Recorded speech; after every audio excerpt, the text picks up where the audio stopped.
think tanks are very influential organizations that exist all over the country. These think tanks have great desires to try to do good, and they do a lot of research, and they come in all kinds of sizes, shapes, flavors, and some of them are more influential than others. We're interested in looking at how the most influential think tanks, groups like Brookings Institute, Cato, the Heritage Foundation, RAND, the Kaiser Foundation, the Pew, Carnegie, Aspen, all those different kinds of think tank groups.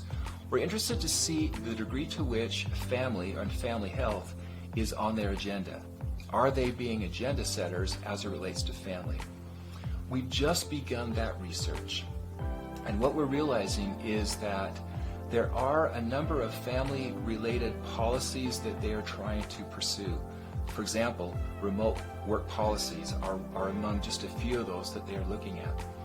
As we look more into the influence of these influencers, these think tanks, we're hoping that as we come to understand how they are talking about these issues, that we can make those become more apparent.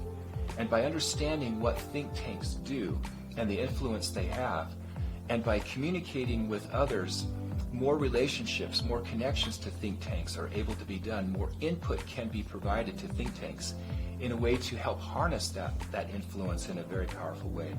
So we believe that think tanks are a very important process to help improve United States policy and improve policy and research and other kinds of activities relating to family.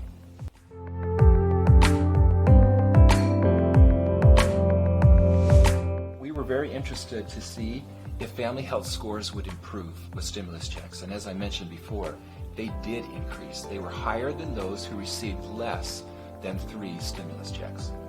Now, we can't claim that there's a cause and effect relationship, but we clearly can say there is a relationship in some way.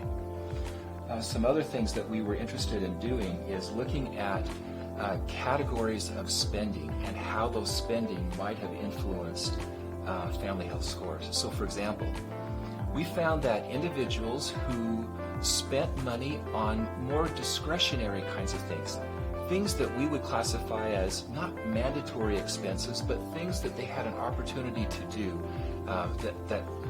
that there were benefits. So the discretionary funds would be things like, for example, contributing more money to savings than they might have in the past, or maybe paying off a loan in a faster rate than they might have before, or other more fun or other things that would be seen as a positive.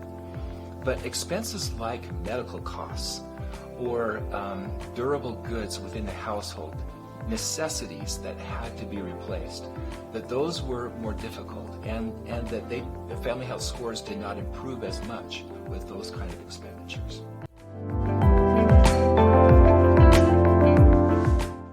Well, we need more family. We need more family focused in the United States. That is something that has long been needed.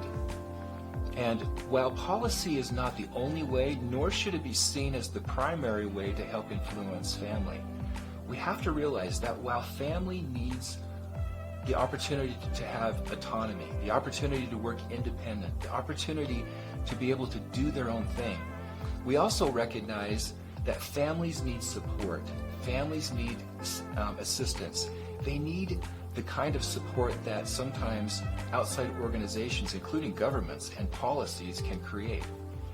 So one of the values in understanding and studying very carefully how policies have an impact on families will help us be able to be more effective in how we can better support families through policies to help make some differences in family outcomes. Families definitely need support. They will thrive best when they are in an autonomous opportunity, but they will also thrive well when they're supported in just the right way. We believe that public health has a great deal to do with helping to influence not only those policies, but to help be a delivery mechanism to help support families through policy resources in a way that will benefit families. So One of the things that we also recognize about governments is that governments are not tuned to families. There's no instance anywhere in the U.S. Constitution, as far as I'm aware, that talks about the role of family. That means that states and governments and other groups, at the federal level including, that need to think about and wrestle with how are we responsive to family needs. And this is where an ongoing effort of understanding policy and how family works along with those policies in good family-friendly ways is a very important thing.